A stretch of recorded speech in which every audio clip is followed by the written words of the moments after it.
recevoir dans ces cycles de conférences autour de l'exposition intercontaminée au sol chlordécone, maître Harry Durimel, qui est, à ma connaissance, le premier avocat, peut-être une trompe, qui a été devant la justice porter plainte pour ce crime, comme ça que je peux pas le nommer autrement, qui est l'utilisation de ce pesticide sur nos territoires, et va faire le point avec nous sur où nous en sommes aujourd'hui avec au travers tous ces affaires juridiques.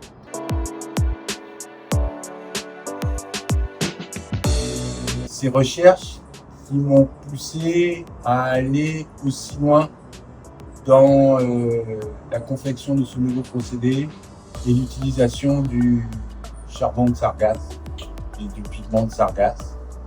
Alors, je vais la laisser se présenter et nous raconter cette histoire. Comment est arrivée cette idée, comment nous en sommes, quels sont les horizons pour notre avenir avec le charbon.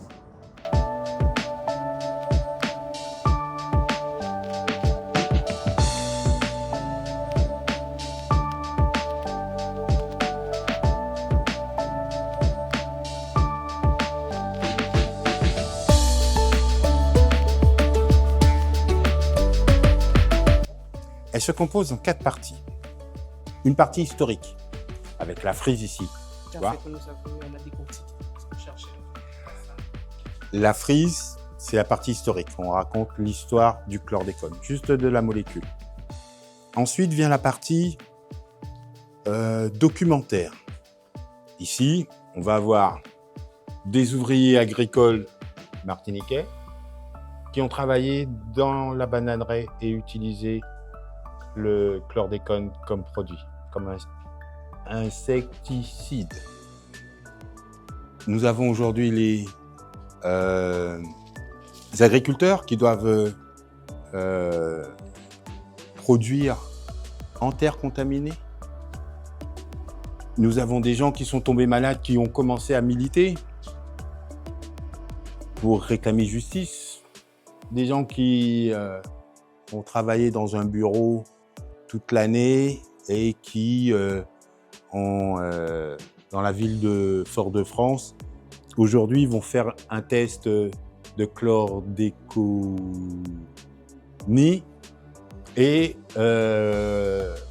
ils se retrouvent contaminés par le chlordécone alors qu'ils n'ont jamais été dans le chlordécone.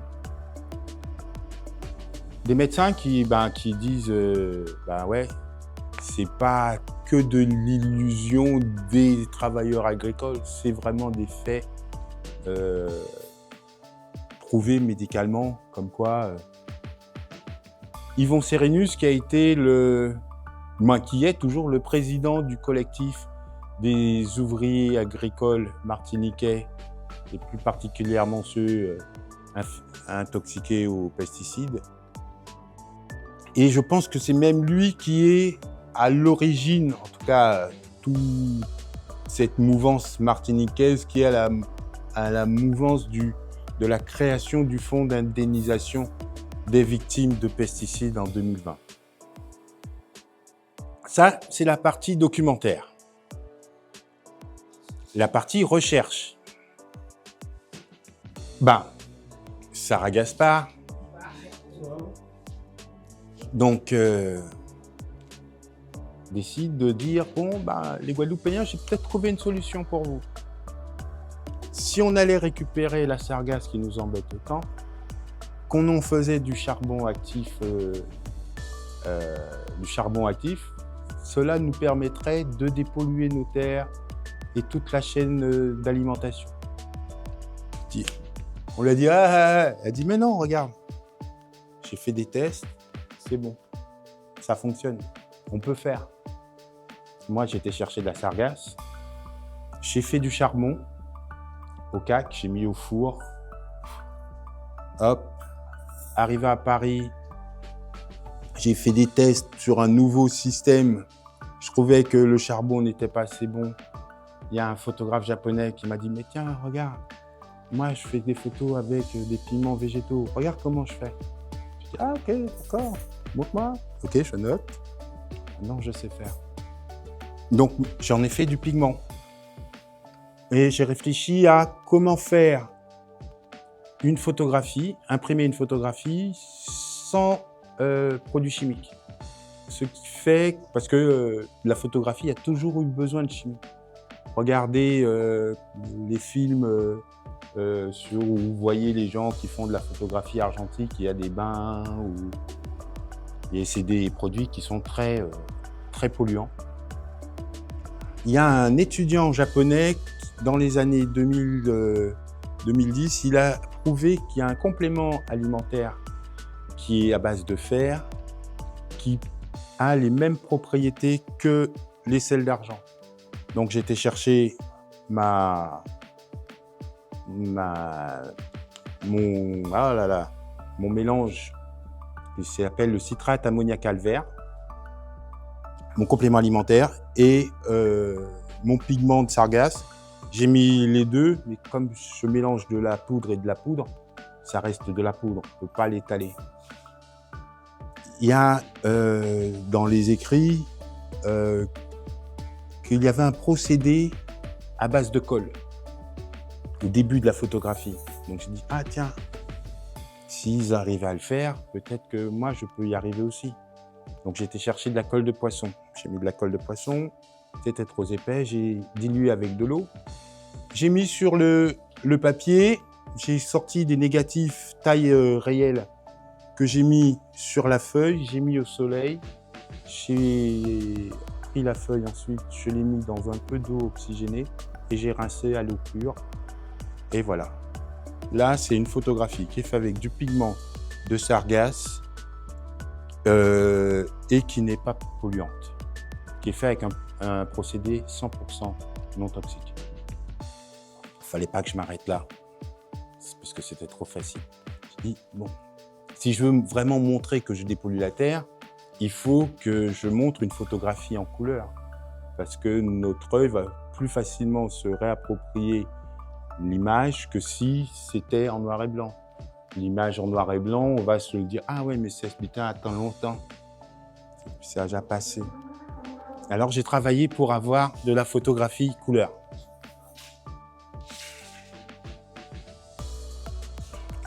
Au début, j'avais des couleurs qui n'avaient rien à voir avec notre, comment dire, nos champs colorimétriques normales.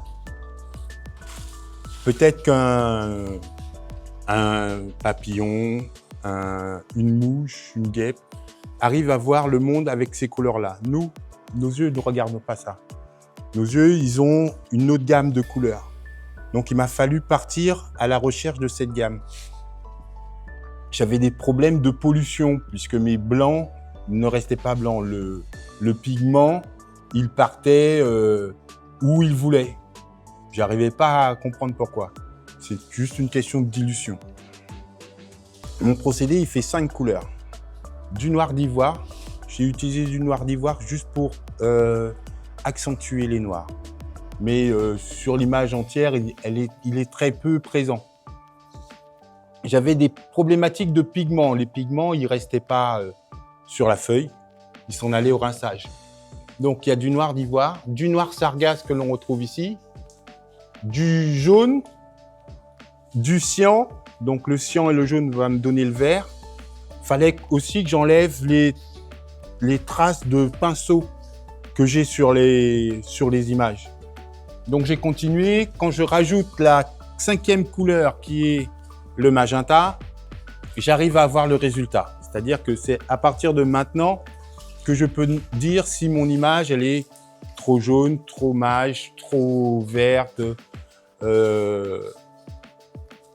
Quand je mettais exactement la même formule, j'avais des résultats différents. Je n'avais pas pris en considération la vie du papier. Le papier vit. On pense que c'est... mais si, le papier, quand on le mouille, qu'on le met à sécher, qu'on le mouille, qu'on le met à sécher, il change de forme, il rétrécit d'un côté, rétrécit de l'autre. Donc j'avais des problématiques de superposition des couches, puisque le négatif, il se mettait un peu plus à gauche, plus à droite. Donc les couches de couleurs ne se mixaient pas parfaitement. Donc j'ai continué jusqu'à arriver à maîtriser le geste, c'est-à-dire que on ne voit plus la trace du pinceau, il n'y a plus de zone où le pigment est parti sans que je le veuille, et il ne reste plus que la densité, à voir si les noirs sont suffisamment noirs ou trop noirs pour avoir l'image finale. Et l'image finale, elle est là. Donc cette image-là, elle est faite avec de la colle, un complément alimentaire, du pigment naturel, de l'eau et le soleil. Rien d'autre.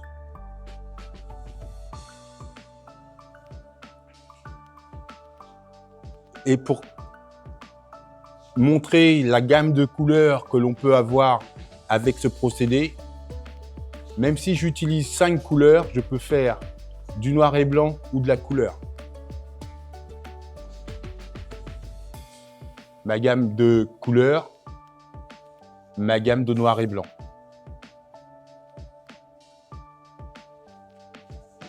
Voilà.